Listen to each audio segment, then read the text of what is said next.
Have you ever wondered whether you might be able to travel to space one day?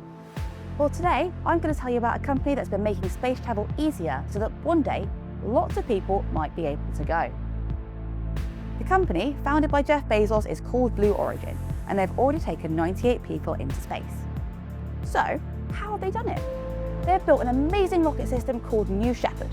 It's named after Alan Shepard, the first American astronaut who reached space in 1961.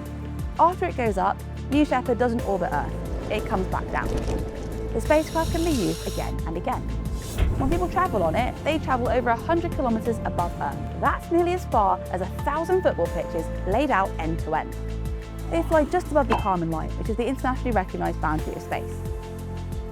And for a few minutes, they get to float around and experience weightlessness. There's no pilot flying the rocket, it flies all by itself.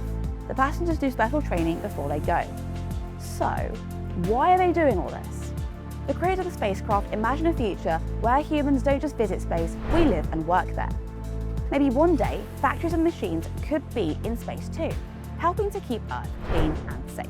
Now, Blue Origin has paused the New Shepard to focus on their lunar program. Would you want to visit space in a craft like this if you got the chance? And what do you think it would be like to live and work there? See you later.